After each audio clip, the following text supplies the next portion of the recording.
സത്യം പറഞ്ഞാൽ സന്ദീപ് വളരെ ചുരുക്കം സമയം കൊണ്ട് കയറി സത്യമായിട്ട് എനിക്ക് തോന്നുന്നു അവന്റെ വിരലിൽ എണ്ണാവുന്ന ഒരു 6-7 ഫിലിം മാത്രമേ അവന് ആയിട്ടുള്ളൂ. ഞാൻ പറഞ്ഞ പടക്കളത്തിലെ ആ ഒരു ക്യാരക്ടർ അതൊരു ഫസ്റ്റ് ഹാഫ് ഒരു പാവം പയ്യനായിട്ട് പിന്നെ അല്ല എന്ത് വിശ്വസിച്ചാണ് സംവിധായകൻ സന്ദീപിനെ ഏൽപ്പിച്ചതെന്ന് എനിക്കറിയില്ല. ഡേ ബൈ ഡേ പുള്ളിക്കാരന്റെ പെർഫോമൻസ് ഹൈ ആയിക്കൊണ്ടിരിക്കുകയാണ്. നല്ല രീതിയിലുള്ള ആക്ടിങ്, എന്ത് വേഷം കൊടുത്തിരുന്നാലും നല്ല രീതിയിൽ അത് ആ സിനിമയിൽ ഇപ്പൊ യുവതാരങ്ങള് തിളങ്ങുന്നത് സ്വാഭാവികമാണ്. പക്ഷെ സൈഡ് ക്യാരക്ടറായിട്ട് എത്തിയവര് പിന്നീട് സിനിമയില് നല്ല തേടി എത്തുക എന്ന് പറഞ്ഞാൽ സത്യം പറഞ്ഞാൽ അത് അവരുടെ ലക്ക് തന്നെയാണെന്ന് പറയാൻ പറ്റുള്ളൂ. കാരണം അതെ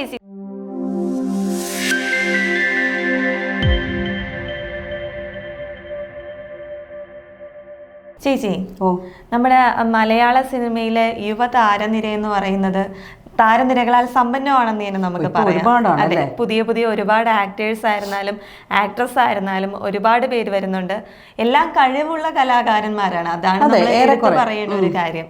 ഇപ്പം നമുക്കറിയാലോ ചേച്ചി, ഒരു കാലഘട്ടം വരെ നമ്മുടെ മലയാള സിനിമ എടുത്തു കഴിഞ്ഞാൽ എനിക്ക് തോന്നുന്നു ഈ നസീർ, ജയൻ അവരൊക്കെ പോയതിനു ശേഷം മമ്മൂട്ടി, മോഹൻലാൽ അത് മാത്രമായിരുന്നു. ഒരുപാട് കാലം നിലനിന്നു. അതെ അതെ, ഇന്നും നിലനിൽക്കുന്നു. ഒരു സമയം വെച്ച് നോക്കുമ്പോൾ അന്ന് തൊട്ട് എനിക്ക് തോന്നുന്നു 80s മുതലായിരിക്കും തോന്നുന്നു. ഇപ്പൊ യുവതലമുറ വന്നിട്ടും അവരോട് കൂടെ അവര് പിടിച്ചു നിൽക്കുന്നുണ്ട്. പിന്നെ ഇടയ്ക്ക് വെച്ചിട്ട് നമ്മുടെ പൃഥ്വിരാജ്, കുഞ്ചാക്ക ബോബൻ, ജയസൂര്യ, അത് കഴിഞ്ഞിട്ട് DQ, നിവിൻ, അവരെല്ലാവരും കയറി വന്നു. ഇപ്പൊ അതിൽ ഏറ്റവും എടുത്തു പറയേണ്ട പുതിയ യുവതലമുറയിലെ താരങ്ങൾ എന്ന് പറഞ്ഞാൽ സത്യം പറഞ്ഞാൽ എനിക്ക് 2 പേരുടെ പേരേ പറയാനുള്ളൂ. ഒന്ന് നമ്മുടെ നസ്ലിൻ, 2 സന്ദീപ് പ്രദീപ്. സത്യം പറഞ്ഞാൽ സന്ദീപ് വളരെ ചുരുക്കം സമയം കൊണ്ട് കയറി. സത്യമായിട്ട് എനിക്ക് തോന്നുന്നു അവന്റെ വിരലിൽ എണ്ണാവുന്ന ഒരു 6-7 ഫിലിം മാത്രമേ അവന് ആയിട്ടുള്ളൂ. അനിയന്റെ കഥാപാത്രത്തിലൊക്കെ വന്നപ്പോ ഇത്രയും ഒന്നും പ്രതീക്ഷിച്ചിട്ടില്ല. അവൻ ഇത്രയും ഒരു ക്യാപ്പബിലിറ്റി ആക്ടിങ്ങിൽ ഉണ്ടെന്ന്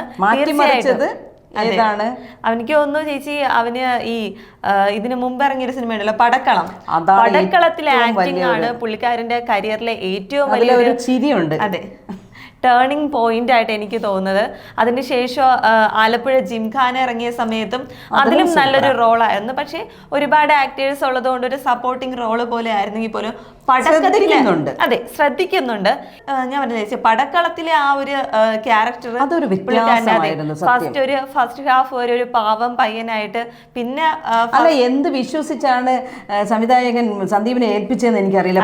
അറിയാമായിരിക്കും ചിലപ്പോ ഇത്രയും കഴിവുള്ളതായിരിക്കും. പക്ഷെ എന്തായാലും അവൻ നല്ല രീതിയിൽ അത് വൃത്തിക്ക് വെടിപ്പായിട്ടൊക്കെ ചെയ്യുമെന്ന് പറയത്തില്ലേ, നല്ല രീതിയിൽ ചെയ്തിട്ടുണ്ടായിരുന്നു. അതിനുശേഷം ഇപ്പോഴിതാ കഴിഞ്ഞ ദിവസം സന്ദീപിന്റെ പുതിയൊരു സിനിമ നമുക്കറിയാം, കിഷ്കിന്ദ കാണ്ഡം ടീമാണ് പുതിയൊരു സിനിമയായിട്ട് വരുന്നു എന്ന് പറയുമ്പോൾ നമുക്കറിയാം അന്ന് ആ സിനിമ ഉണ്ടാക്കിയ ഓളം. അതേ ഒരു പ്രതീക്ഷയോടെയാണ് മിക്ക പ്രേക്ഷകരും ഇന്നലെ സിനിമ കാണാൻ തിയേറ്ററിലേക്ക് പോയത്. അതെ, ഈക്കോ എന്തായാലും പ്രേക്ഷകരുടെ പ്രതീക്ഷ നഷ്ടപ്പെടുത്തിയിട്ടില്ല. നല്ലൊരു അഭിപ്രായമാണ്. ഇന്നലെ ഞാൻ റെസ്പോൺസ് എടുത്തപ്പോൾ സത്യം പറഞ്ഞാൽ അവർ പറയുന്നത് ശരിക്കും എല്ലാവരും ഈ സിനിമ കണ്ടിരിക്കണം. ഇതിലൊരു ട്വിസ്റ്റ് ഉണ്ട്, അതായത് ഒരുപാട് എന്തൊക്കെയോ ഇതുണ്ട്, അതൊന്നും നമ്മൾ പറയുന്നില്ല. എന്തായിരുന്നു ക്ലൈമാക്സ് ആണ് ഞെട്ടിച്ചത്. സെയിം തന്നെ ഈക്കോയിലും ആവർത്തിക്കുന്നുണ്ടെന്നാണ് റിപ്പോർട്ട് വരുന്നത്. എന്തായാലും ഈക്കോയുടെ ഒരു വിജയത്തെ പറ്റി പറയുമ്പോൾ അതിൽ എടുത്തു പറയേണ്ട ഒരു സംഭവം തന്നെയാണ് സന്ദീപ് പ്രദീപിന്റെ ആക്ടിങ്. പലരും ഞാൻ കണ്ടേച്ച് സോഷ്യൽ മീഡിയയിൽ പങ്കുവച്ചിരുന്നത് ഡേ ബൈ ഡേ പുള്ളിക്കാരന്റെ പെർഫോമൻസ് ഹൈ ആയിക്കൊണ്ടിരിക്കുകയാണ്.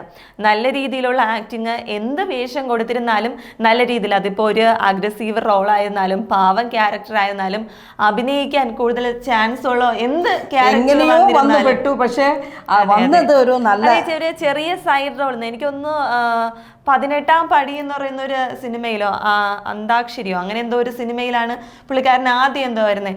അതിലെന്തോ പുറകിൽ നിൽക്കുന്ന ഒരു ചെറിയ സീൻസ് ഒക്കെ മാത്രമേ ഉണ്ടായിരുന്നുള്ളൂ. അതിൽ നിന്ന് പതിയെ ആലപ്പുഴ ജിംഖാനയിൽ കുറച്ചുകൂടെ നല്ല റോള് കിട്ടുന്നു, പടക്കളത്തിൽ അതിനേക്കാൾ നല്ല റോള് കിട്ടുന്നു. ഇപ്പൊ ഈക്കോയിൽ ഒരു പ്രധാന കഥാപാത്രമായിട്ട് തന്നെ സന്ദീപ് എത്തിയിരിക്കുകയാണ്.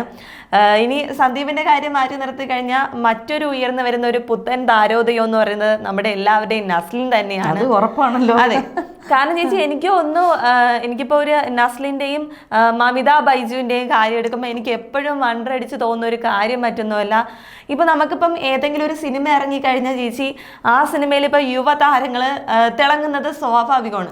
പക്ഷെ സൈഡ് ക്യാരക്ടറായിട്ട് എത്തിയവര് പിന്നീട് സിനിമയില് നല്ല അവസരങ്ങൾ തേടി എത്തുക എന്ന് പറഞ്ഞാൽ സത്യം പറഞ്ഞാൽ അത് അവരുടെ ലക്ക് തന്നെയാണെന്ന് പറയാൻ പറ്റുള്ളൂ. കാരണം അതെ ചേച്ചി, കാരണം തണ്ണീർമത്തൻ ദിനങ്ങളിൽ നമുക്കറിയാം മാത്യു തോമസ് ആയിരുന്നു ലീഡ് ക്യാരക്ടർ ആയിട്ട് വന്നത്. പക്ഷെ എനിക്ക് തോന്നുന്നു പല സിനിമകളിലും മാത്യൂസ് ആയിരുന്നു കൂടുതൽ. അതെ അതെ, അതിനുശേഷം നെയ്മർ അങ്ങനെ 2-3 സിനിമ ഇവർ ഒരുമിച്ച് ചെയ്തിട്ടുണ്ട്.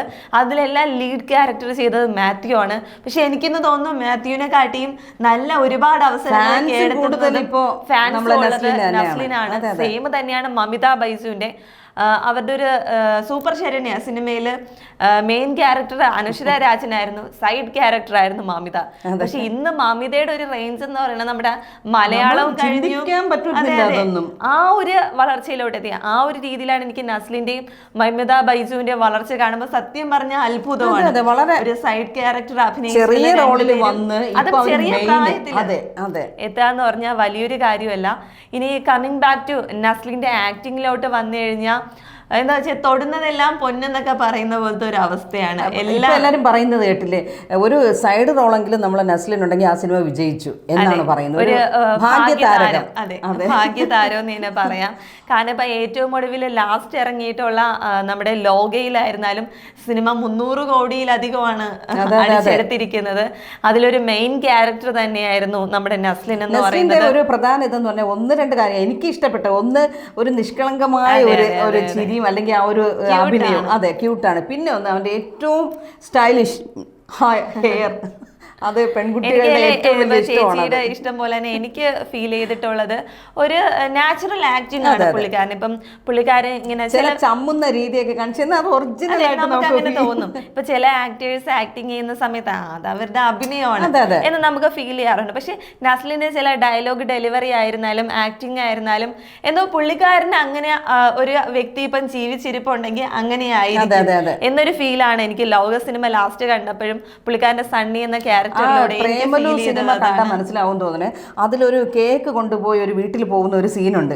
അന്നേരം അകത്ത് കയറുന്നത് ഒരു പട്ടി കുരച്ചിട്ട്, സത്യം ഞാൻ ഇപ്പോഴും എൻ്റെ ആ കണ്ണിൽ അത് കാണും. എന്താണെന്ന് വെച്ചാൽ ആ കേക്ക് ഇങ്ങനെ എടുത്തെറിഞ്ഞിട്ട് ഓടുന്നത് അതൊരു നാച്ചുറൽ, അതായത് സ്വാഭാവികമായിട്ട് ഒരു അഭിനയമായിട്ട് നമുക്ക് ഫീൽ ചെയ്യുന്നില്ല. അതുപോലെ പല രംഗങ്ങളും നമുക്ക് ഒറിജിനലായിട്ട് തോന്നുള്ളൂ. ആ പെൺകുട്ടിയെ കണ്ടോ എന്നൊക്കെ ചോദിക്കുമ്പോൾ ശരിക്കും ഒരു ആമ്പിള്ളേർ ഇങ്ങനെയൊക്കെ നിന്നിട്ടൊക്കെ പറയുന്ന ആ ഒരു ഫീലിംഗ് നല്ല ഫീലിംഗ്സ് പറ്റിയത്.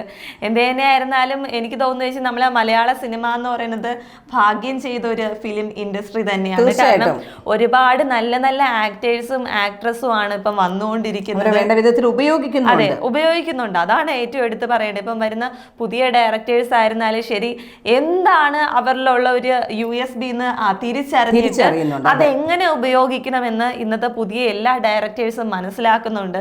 അതിന്റെ തെളിവ് തന്നെയാണ് ഇപ്പം നസ്ലിൻ ചന്ദ്രയിൽ എത്തിപ്പെട്ടതും അതുപോലെ തന്നെ സന്ദീപ് പ്രദീപിനെ ഈക്കോയിലോട്ട് തെരഞ്ഞെടുക്കുകയും വളരെ വളരെ നല്ല ഒരു സിനിമ എന്നാണ് പറയുന്നത്. ഇപ്പൊ ഇറങ്ങിയതില് നമ്മൾ ഇന്നലെ സിനിമ ഇറങ്ങി, ഇന്നലെ നമുക്കറിയാം രാജുവേട്ടന്റെ വിലായുത്ത് ബുദ്ധയും അതുപോലെ തന്നെ സന്ദീപിന്റെ ഈക്കോയാണ് ഇറങ്ങിയത്. അതില് നല്ല പ്രതികരണം കിട്ടിപ്പോകുന്നത് ഈക്കോ തന്നെയാണ്. അതിലെല്ലാവരും എടുത്തു പറയുന്നത് ഞാൻ നേരത്തെ പറഞ്ഞതുപോലെ സന്ദീപിന്റെ ആക്ടിങ് തന്നെയാണ്.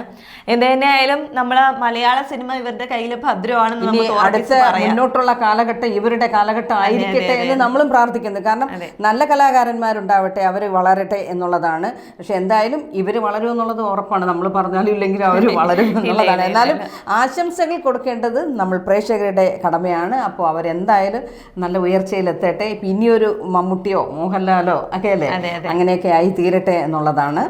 എന്തായാലും വീണ്ടും പുതിയൊരു സിനിമാ വിശേഷവുമായി വരേക്കും. ബൈ.